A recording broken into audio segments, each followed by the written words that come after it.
उद्धव ठाकरेंनी केलेल्या टीकेवर विधानसभा अध्यक्ष राहुल नार्वेकरांनी पलटवार केलाय। जुन्या जखमा थंडीत उफाळून येतात असा टोला त्यांनी उद्धव ठाकरेंना लगावलाय। राहुल नार्वेकरांना अध्यक्षपदावरून निलंबित करावं आणि त्यांच्यावर गुन्हा दाखल करावा अशी मागणी उद्धव ठाकरेंनी केली होती।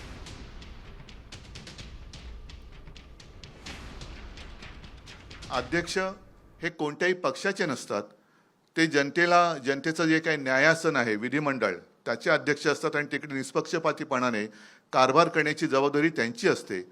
अध्यक्ष हे कोणत्याही पक्षाच्या प्रचाराला जाऊ शकत नाहीत किंवा त्यांनी जाता कामा नये असा एक अलिखित किंवा लिखित दंडक आहे। त्याला छेद देणारं उद्दाम वर्तन त्यांनी परवा केलेलं आहे आणि म्हणून त्यांना तत्काळ निलंबित केलं पाहिजे, त्यांच्यावरती गुन्हा दाखल झाला पाहिजे। कारण असेच जर का सगळे वागायला लागले, अगदी मंत्र्यांना सुद्धा त्यांचा लवाजमा घेऊन निवडणूक प्रचारात फिरता येत नाही। उद्धव ठाकरेंच्या केलेल्या टीकांवरती मी लक्ष देत नाही, कारण जुन्या दुखण्या ज्या असतात, जुन्या जखमा ज्या असतात त्या कधी कधी थंडीत अजून दुखून येतात, उजळून येतात, त्यातला हा प्रकार आहे।